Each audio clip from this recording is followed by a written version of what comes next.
अस्सलाम वालेकुम। आज हम लोगों ने अपना लेक्चर लैब का लेक्चर नंबर 7 स्टार्ट करना है।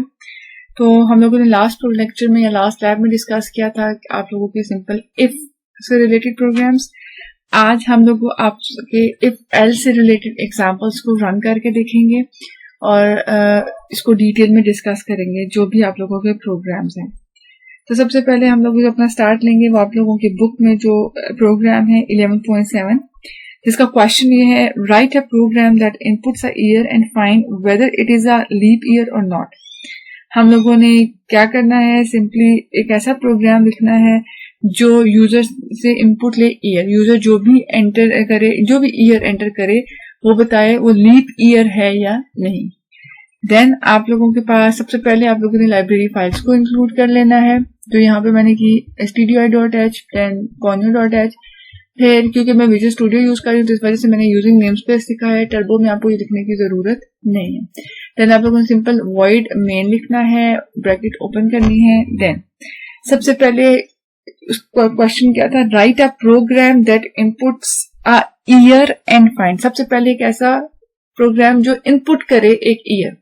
तो इसका मतलब है ईयर जो होता है वो आपका किस फॉर्म में होता है, इंट, फ्लोट, कभी भी ईयर पॉइंट्स में नहीं होता। तो आप लोगों के पास ईयर जो भी है वो कोई ना कोई इंटीजर होगा। तो फॉर एग्जांपल हम लोग ले लेते हैं इंट ए या इंट वाई ले लेते हैं ईयर के लिए। देन हम लोगों को सबसे पहले यूजर को बताना पड़ेगा ना कि उसने ईयर एंटर करना है। तो हम लोग लिखेंगे print F inverted commas enter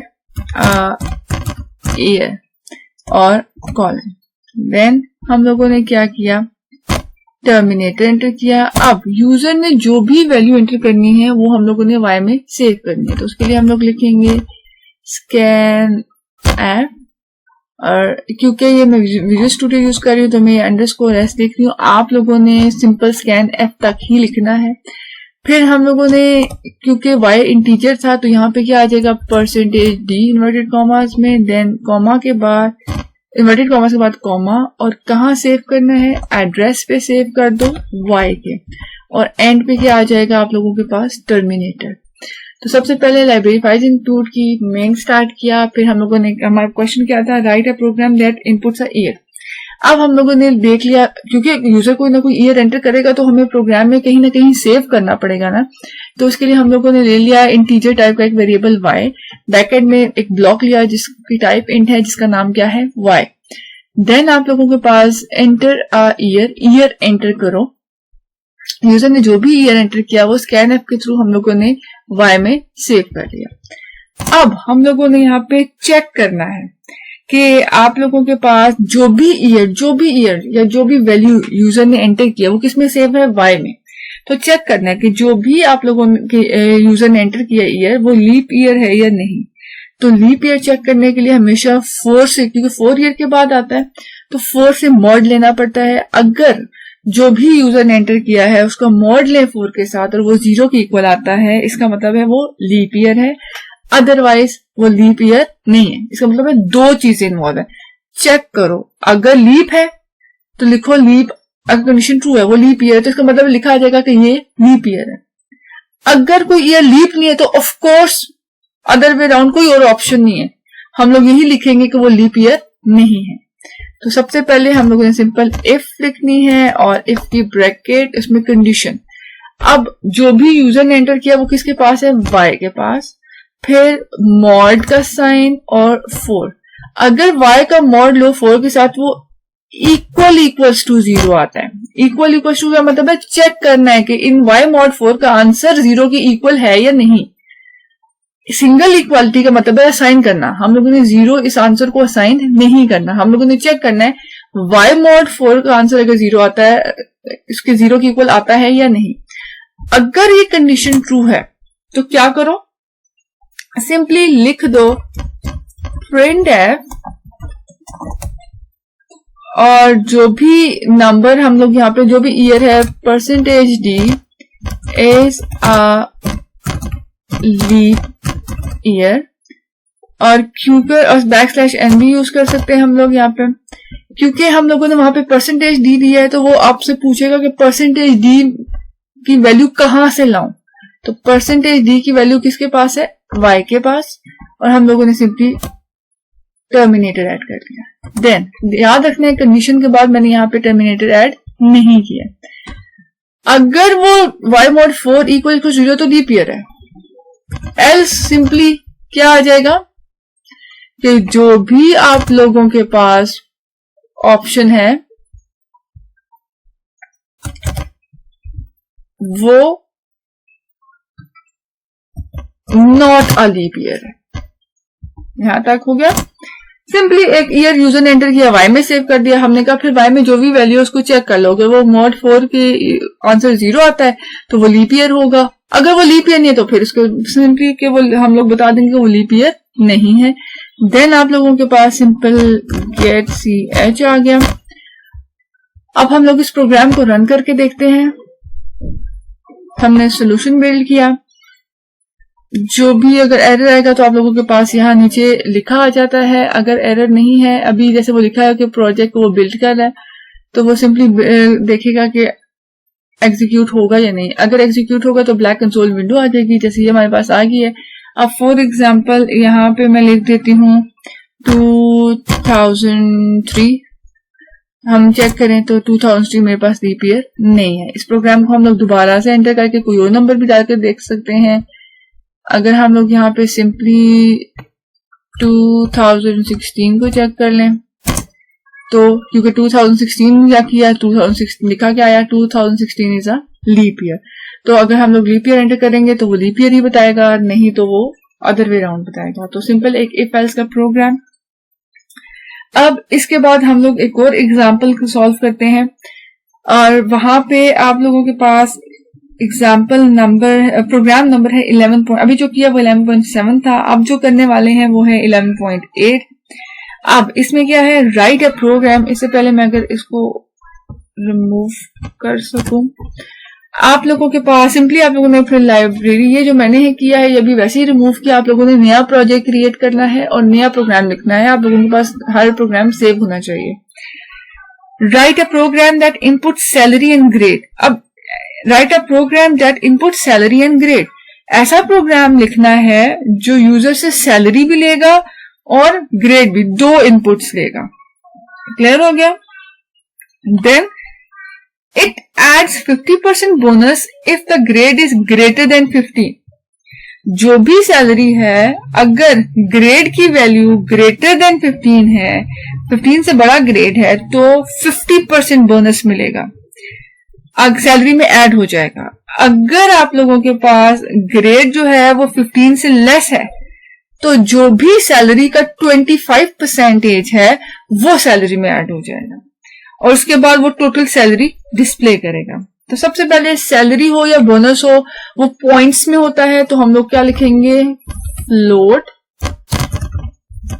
salary ले लेते हैं। ये सैलरी क्योंकि हम लोगों को यूजर से लेनी है इसके लिए चाहिए, और इसके अलावा बोनस जो हम लोगों ने कैलकुलेट करना है हमें पता है कि वो भी पॉइंट्स की फॉर्म में आएगा। तो दोनों की वैल्यू फ्लोट ले ली, और क्योंकि दोनों की टाइप सेम थी तो मैंने सिंपली इन लोगों को सेपरेट कर दिया कॉमा के साथ। लेकिन आप लोगों ने यहाँ पे बोनस कैलकुलेट करना है, तो बोनस हम लोग इंट में लेंगे, तो सिंपल बोनस लिख दिया। अब सबसे पहले हम लोगों के पास प्रोग्राम क्या था, write a program that input salary and grade. तो हम लोगों ने सबसे पहले यूजर से जो चीज लेनी है वो सॉरी यहाँ पे मैंने बोनस लिखा, यहाँ पे हमें ग्रेड लिखना चाहिए था, क्योंकि ग्रेड आप लोगों के पास इंटीजर होता है। कोई किसी का ग्रेड 1 होता है, 2, 3, 16, 17, 15 कुछ भी। तो हमारे पास यहाँ पे ग्रेड आ गया। ये वो आपके ABC वाला ग्रेड नहीं है, ये जो जॉब होती है उसका ग्रेड है। देन हम लोगों ने यूजर से दो चीजें लेनी है, वो क्या क्या हो सकती हैं। सबसे पहले प्रिंट है, और यूजर क्या करे, एंटर कर दे योर सैलरी। यूजर से कहेंगे enter your salary, and then आप लोगों के पास सिंपली यहाँ पे हम लोग बैकस्लैश n भी यूज कर सकते हैं, लेकिन ये फिलहाल जरूरत नहीं।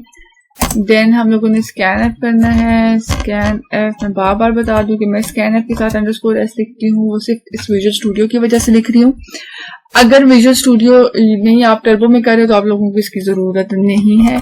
सैलरी क्योंकि हमारे पास जो उसकी टाइप फ्लोट है तो यहाँ पे आ जाएगा परसेंटेज एफ, देन कॉमा आ गया सिंपली, और कहाँ जाके सेव कर दो, सैलरी में, और उसके बाद टर्मिनेटर आ गया। यहां तक क्लियर हो गया है। देन आप लोगों के पास हम लोगों ने जो दूसरी चीज लेनी थी वो क्या लेनी थी, ग्रेड लेना है।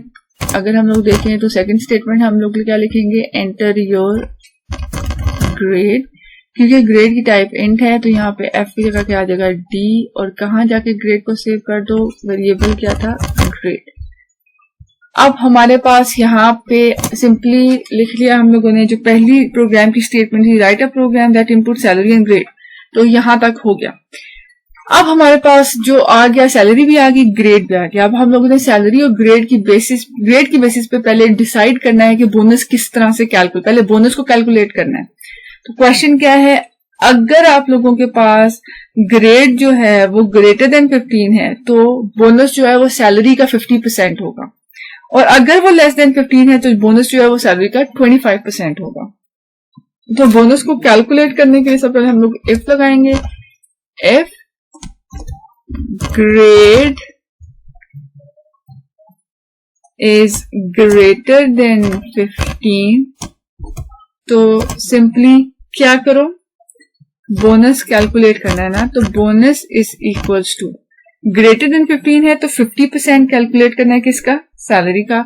तो फॉर्मूला परसेंटेज का लगाएंगे, सैलरी, देन डिवाइडेड बाय, आप लोग 100 कर सकते हो पहले, नहीं तो आप लोग सिंपली सैलरी का 50% कैलकुलेट करना है तो इनटू 50.0 लिखना पड़ेगा, क्योंकि सैलरी हमारे पास फ्लोट में है, और डिवाइड हम लोग कर सकते हैं 100 से, और ये आ गया। देन एल्स में आप लोगों के पास क्या आ जाएगा, एल्स आप लोगों के पास अगर ग्रेटर देन 15 नहीं है तो इसका मतलब है वो लेस देन 15 है ऑटोमेटिकली। तो बोनस को कैलकुलेट अगर हम लोगों ने करना है तो हम लोग सिंपली यहाँ पे क्या लिखेंगे, बोनस को यहाँ पे 25% कर देना। तो सबसे पहले आप लोगों के पास क्या था, यूजर से इनपुट लेनी थी सैलरी और ग्रेड, वो हम लोगों ने स्कैन एफ के थ्रू ले लिया। देन ग्रेड को चेक करना है, अगर ग्रेड ग्रेटर देन 15 है तो सैलरी का जो 50% कैलकुलेट करो और बोनस में सेव कर दो। अदरवाइज अगर ग्रेटर देन 15 नहीं है तो ऑफकोर्स वो फिर लेस देन 15 होगा, तो वो सैलरी का 25% जो है वो बोनस में असाइन कर दो। देन आप लोगों के पास सिंपली, अब हमारे पास बोनस कैलकुलेट हो गया, तो जो भी सैलरी है उसमें आप लोग सिंपली बोनस को ऐड कर दो। और यहाँ पे क्योंकि मैंने वहां पे जो स्पेलिंग आप लोगों ने यहाँ लिखे होंगे वही आप लोगों ने आगे भी यूज करने हैं। सैलरी का सबसे पहले यूजर से सैलरी ले ली, ग्रेड ले लिया, सैलरी में सैलरी होगी, ग्रेड में ग्रेड हो गया, ग्रेड की बेसिस पे बोनस कैलकुलेट हो गया और सैलरी की परसेंटेज निकाल के अब जो भी बोनस है वो सैलरी में ऐड हो जाएगा। तो उसके बाद हमारे पास फाइनल उसकी टोटल सैलरी लिखी भी आए, तो वो हम लोग क्या लिखेंगे, प्रिंट एफ और योर टोटल सैलरी इज, उसको पता चले कि उसकी टोटल सैलरी कितनी है।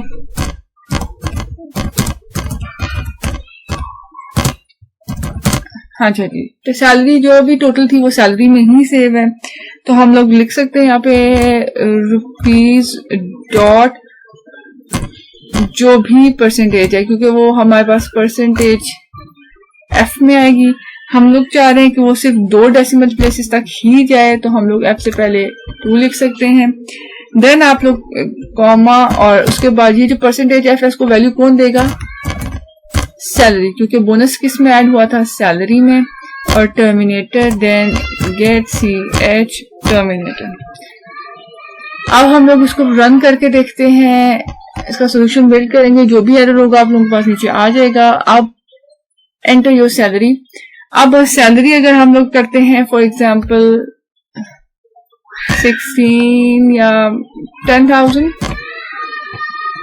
और ग्रेड फॉर एग्जाम्पल हम लोग दे रहे हैं 6, तो जो भी 10,000 का हमारे पास परसेंटेज बनती थी आप लोगों के पास 25%, वो ऑलरेडी आप लोगों के पास, अगर 10,000 ऑफ कोर्स उसका 25% 2500 ही होगा, तो आप लोगों की सैलरी जो टोटल है वो 12,500 होगी।